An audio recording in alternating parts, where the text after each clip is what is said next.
Hello dear students, मैं सत्येंद्र सैनी आप सभी का भास्कर क्लासेस बानसूर में स्वागत करता हूं। मैं आपको बायोलॉजी पढ़ाने वाला हूं, ठीक है। और आप सोच रहे होंगे कोरोना काल में आपने बहुत छुट्टियां ले ली, इसलिए इन छुट्टियों को भूल जाओ आप। अब बस स्कूल भी जल्दी से स्टार्ट होने वाली है, इसलिए हमें अब बस ओनली पढ़ाई पे फोकस करना है, ठीक है। मैं आपको बायोलॉजी पढ़ाने वाला हूँ। बायोलॉजी में मैं आज आपको बॉडी फ्लूइड्स एंड सर्कुलेशन, ये 11th का टॉपिक है, ये पढ़ाने वाला हूँ। इस बॉडी फ्लूइड एंड सर्कुलेशन में बॉडी फ्लूइड्स का सबसे पहले हम हेडिंग के बारे में जान ले। हेडिंग चीज़ क्या है?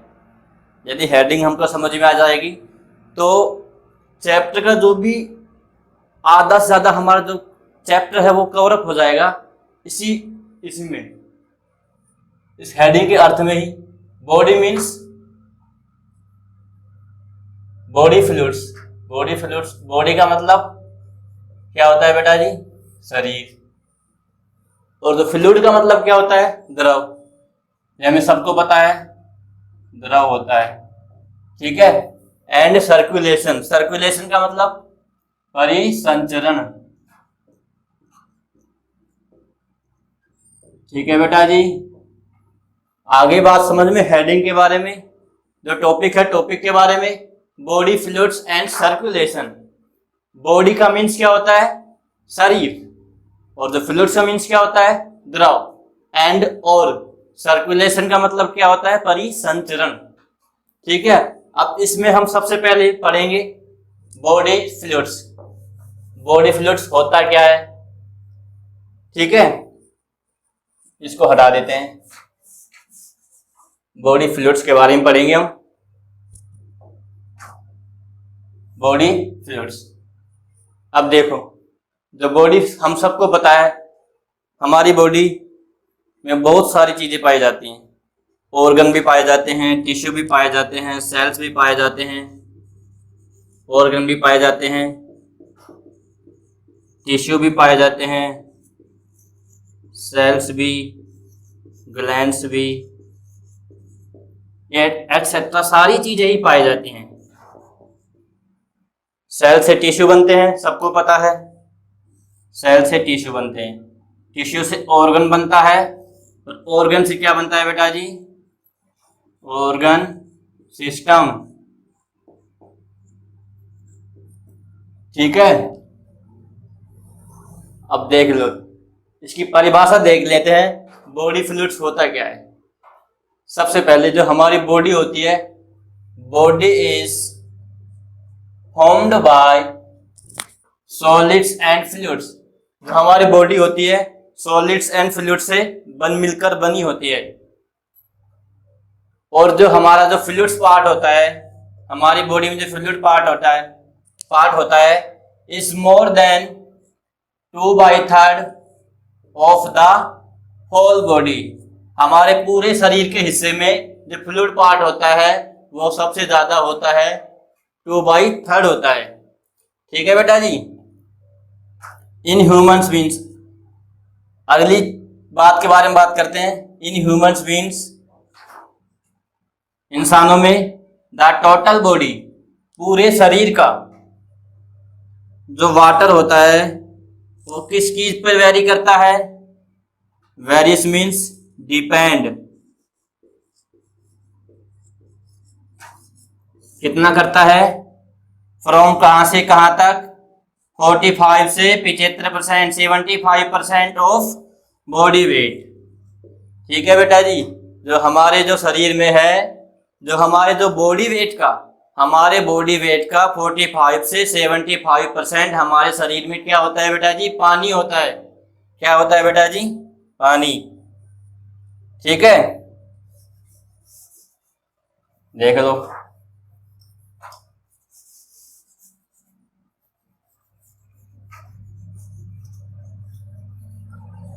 ये तो बात हो गई फ्लूइड के बारे में, ठीक है। अब फ्लूइड के बारे में 4-5 चीजें और जान लेते हैं, इंटरेस्टिंग बातें। ये तो परिभाषा हो गई। जो हमारी बॉडी होती है is formed by solids and fluids. हमारी बॉडी होती है वो सॉलिड से, सॉलिड्स मीन्स ठोस, फ्लूइड्स मीन्स द्रव। हमारी बॉडी होती है वो ठोस और द्रव से बनी होती है। और जो अब बात कर लेते हैं सबसे पहले फ्लूइड्स पार्ट की। जो फ्लूइड्स पार्ट होता है जो सबसे ज्यादा होता है, मोर देन 2/3 होता है। इसका पूरे शरीर का 2/3 हिस्से में फ्लूइड पार्ट होता है। और फ्लूइड पार्ट में क्या आता है बेटा जी? फ्लूइड पार्ट में आता है वाटर सबसे ज्यादा। फ्लूइड पार्ट में जो सबसे ज्यादा जो चीज पाई जाएगी वो क्या पाई जाएगी? पानी की मात्रा सबसे ज्यादा पाई जाएगी। ठीक है बेटा जी। इसके बाद जो नेक्स्ट है, इन ह्यूमंस बीइंग्स में, इंसानों में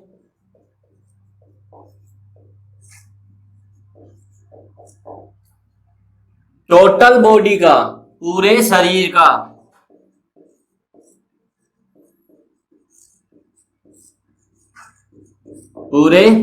का जो वाटर होता है, जो पानी की मात्रा होती है, वो जो बॉडी वेट है हमारा, बॉडी वेट कितना? बॉडी वेट मीन्स शरीर का वजन।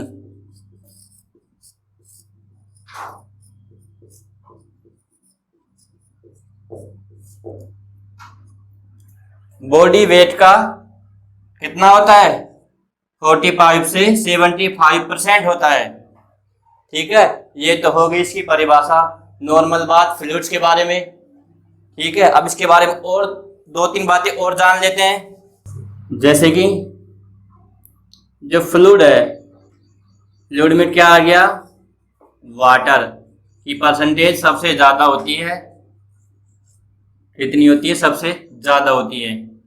अब जो वाटर है, वाटर किस चीज पे, वो कौन सी एज में?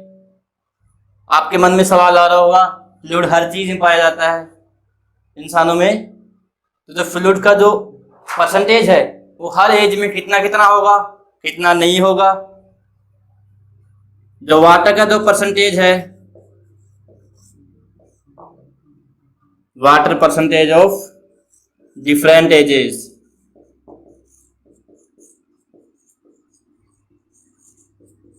डिफरेंट एज में क्या होता है बेटा जी? डिफरेंट डिफरेंट होता है।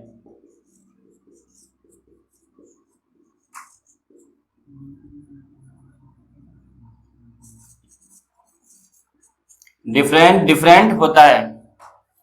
और क्या क्या होता है मैं बता देता हूं आपको। सबसे पहले बात कर लेते हैं हम एग्जाम्पल में। फ्लूइड में वाटर ज्यादा, वाटर की जो परसेंटेज होती है वो डिफरेंट एज में डिफरेंट डिफरेंट होती है, भिन्न भिन्न होती है। ठीक है, अब इसके एग्जाम्पल देख लो। छोटे बच्चों में, जो भी छोटे बच्चे हैं, इन्फेंट्स,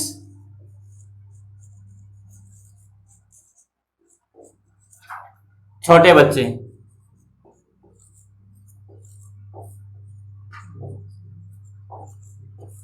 उनमें क्या आपको पता है? जो वाटर का जो परसेंटेज है वो 60% होगा। कितना होगा बेटा जी? 60%। ठीक है बेटा जी। जो एडल्ट्स जो मेल होते हैं, adult mail means, adult means क्या होता है? वयस्क। वयस्क मीन जिनकी जो एज होती है, उम्र होती है, वो कितनी होती है? 18 से 25 वर्ष तक के जो बच्चे आते हैं वो एडल्ट्स में आते हैं। इनमें आते हैं बेटा जी? एडल्ट्स में। और इनमें क्या होगा? सॉरी, जो इन्फेंट्स में होगा वो कितना होगा? 75%।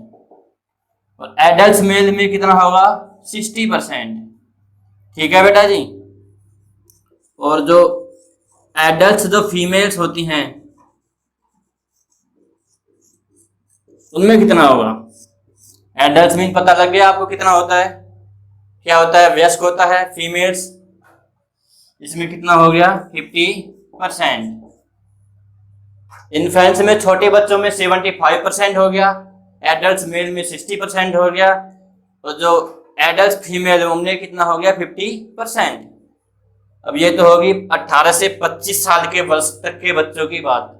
अब इससे बड़े की बात करते हैं, जो एल्डरली होते हैं,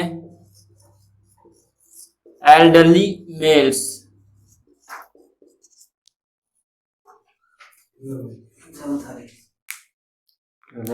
बात हो गई थी एडल्ट फीमेल्स तक के बारे में, अब बात कर लेते हैं एल्डरली मेल्स के बारे में। एल्डरली जो मेल्स होते हैं उनके बारे में बात कर लेते हैं। एल्डरली मीन्स क्या होता है बच्चों, जो जिनकी उम्र जो होती है वो 25 वर्ष से ज़्यादा होती है। ठीक है बच्चों, जिनकी उम्र 25 वर्ष से ज़्यादा होगी वो एल्डरली मेल्स में आएंगे। ठीक है, एल्डरली मेल्स में कितना हो गया वाटर 45%। ठीक है, इसके बाद एल्डरली फीमेल्स के बारे में बात कर लेते हैं। एल्डरली जो फीमेल्स हैं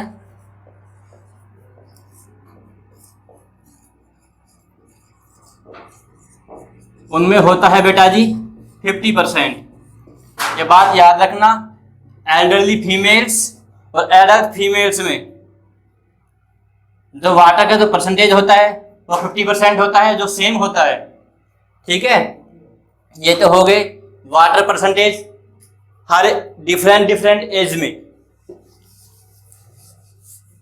ठीक है, अब एक नई बात करते हैं हम। वाटर कंटेंट हर एज में अलग अलग हमने बता ही दिया था। अब हम बात करते हैं अलग अलग टिश्यूज में, ऑर्गन में कितना क्या होता है वाटर परसेंटेज, वो देख लेते हैं।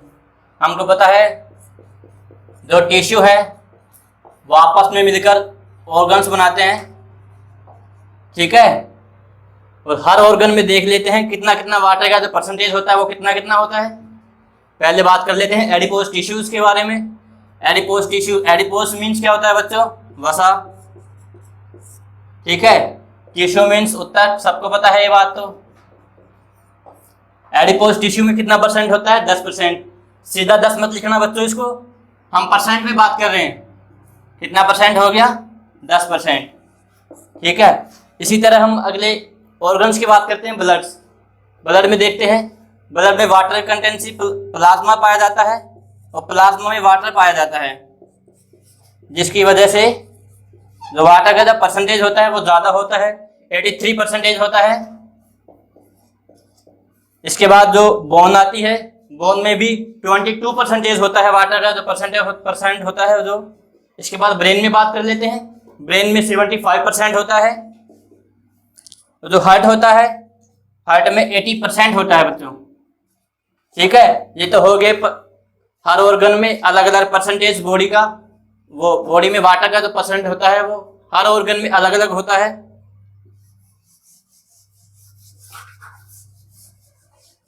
ये तो बात हो गई वाटर परसेंटेज के बारे में, हर ऑर्गन में कितना क्या होता है।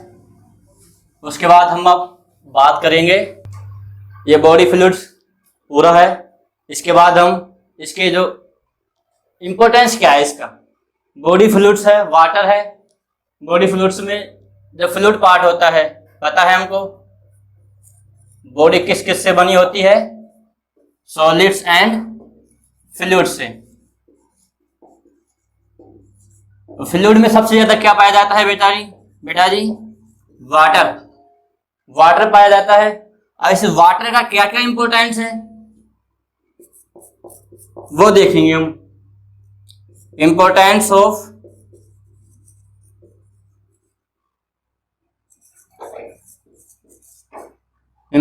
Of body fluids.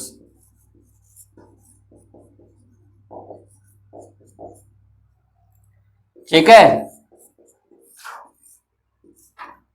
Importance of body fluids. Body fluids का सबसे ज्यादा इंपॉर्टेंस होता है। इसके 3-4 एग्जांपल हैं। पहला एग्जांपल है इन होम्योस्टेसिस। इन होमियो स्टेसिस में,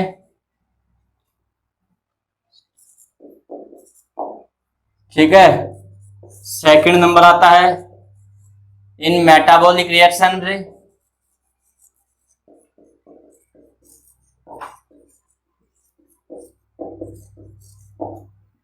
थर्ड नंबर आता है टेम्परेचर रेगुलेशन में,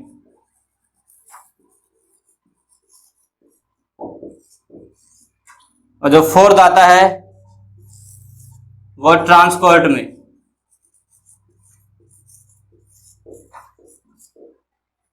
ट्रांसपोर्ट रेगुलेशंस।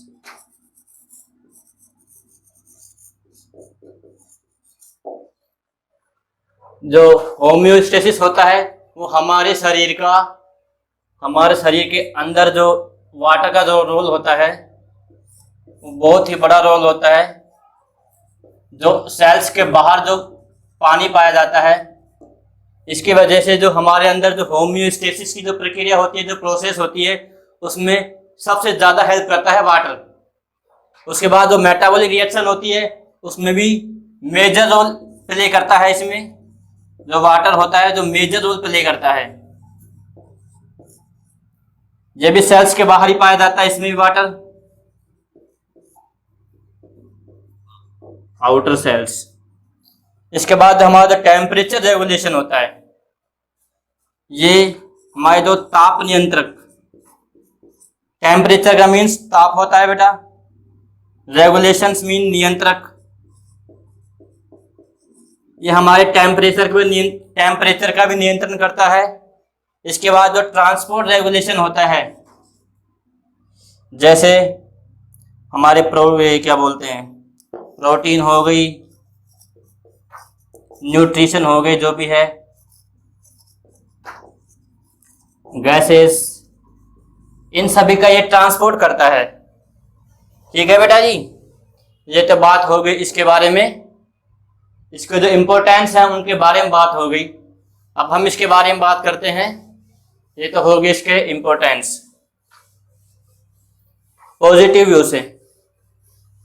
अब हम बात करते हैं, ये तो बात हो गई हमारे शरीर में जो वाटर जो परसेंटेज होता है, कितना क्या होता है, कैसे क्या नहीं होता है, जो भी होता है, जो भी बातें हैं सब हमने डिस्कस। के बाद जो पानी की वजह से, यार ये भी तो सोचो, शरीर में पानी है, ये ज़्यादा हो जाए या कम हो जाए, इसकी वजह से क्या होगा क्या नहीं होगा, ये भी हम जान लेते हैं।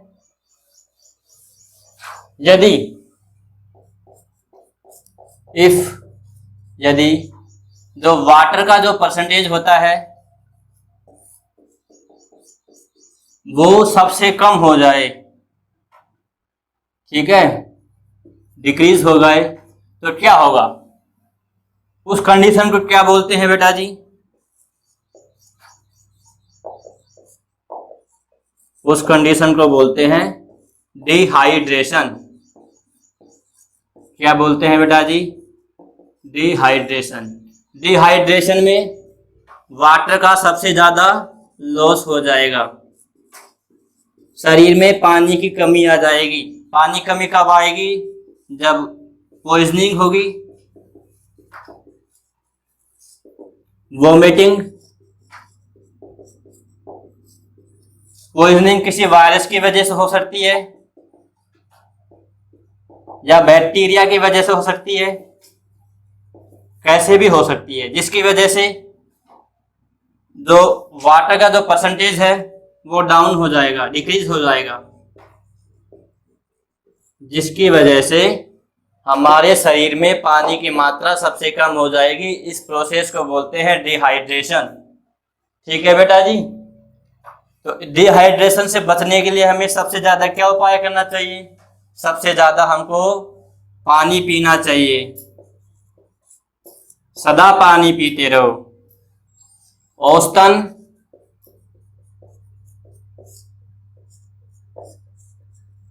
एक व्यक्ति को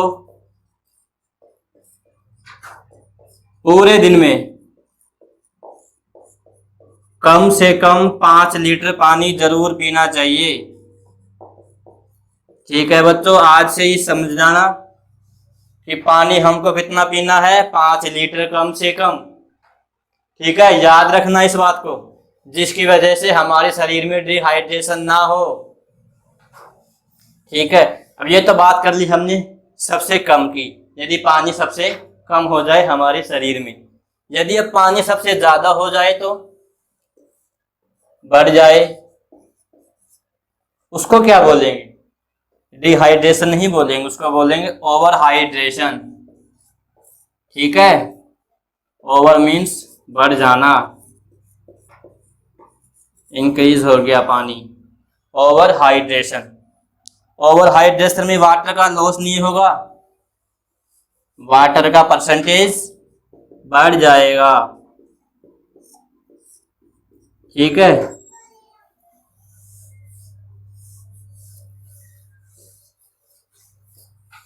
ये बातें हो गई इसके नेगेटिव यूज के बारे में, बॉडी फ्लूइड्स के नेगेटिव यूज के बारे में। इस तरह जो बॉडी फ्लूइड्स में हमने पढ़ा, क्या पढ़ा हमने? सॉलिड्स एंड फ्लूइड्स के बारे में।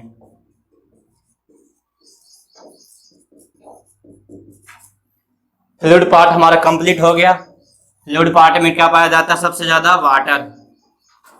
हमने वाटर की बात कर ली है, अब हम बात करेंगे सॉलिड्स के बारे में।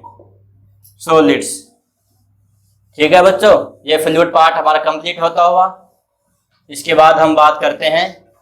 ठीक है, फ्लूइड पार्ट में वाटर की बात हो गई थी, अब बात कर लेते हैं सॉलिड्स के बारे में। सॉलिड्स इज आर 2 टाइप्स, पहला ऑर्गेनिक्स एंड इनऑर्गेनिक सॉलिड्स। ठीक है, अब बात करते हैं ऑर्गेनिक सॉलिड्स में कौन कौन से पाए जाते हैं। सबसे पहले पाया जाता है बेटा जी, वो होता है ग्लूकोज, जो हमारे को एनर्जी देता है, हमारे शरीर को एनर्जी प्रोवाइड करवाता है, वो होता है ग्लूकोज। इसके बाद आता है एमिनो एसिड्स, इसके बाद आते हैं फैटी एसिड्स, इसके बाद आते हैं अदर लिपिड्स। अदर लिपिड्स के बाद में हार्मोन्स होते हैं, हार्मोन्स के बाद एंजाइम होते हैं। ये तो बात हो गई ऑर्गेनिक सॉलिड्स के बारे में। अब बात कर लेते हैं इनऑर्गेनिक सॉलिड्स के बारे में। सबसे पहले सोडियम आयन होते, उसके बाद पोटेशियम, उसके बाद कैल्शियम, फिर मैग्नीशियम, फिर chlorine, bicarbonates, phosphate and sulphates. ये बात हो गई इनऑर्गेनिक सॉलिड्स के बारे में, ये हो गए इनऑर्गेनिक सॉलिड्स। इस तरह सॉलिड्स पूरा होता हुआ। ठीक है बच्चों, ये हमारा जो फर्स्ट टॉपिक था बॉडी फ्लूइड्स, ये अब पूरा हो गया है। ठीक है बच्चों, अब हम नेक्स्ट क्लास में ब्लड्स के बारे में पढ़ेंगे। ब्लड होता क्या है, क्या प्रोसेस है, कैसे बनता है, कैसे नहीं बनता। आपको अच्छा लगे तो शेयर करना, लाइक करना। अब आप हमें हमारी गलतियां भी बताएं, जिससे हम अपने आप में इम्प्रूव करें। ठीक है बच्चों, बेस्ट ऑफ लक।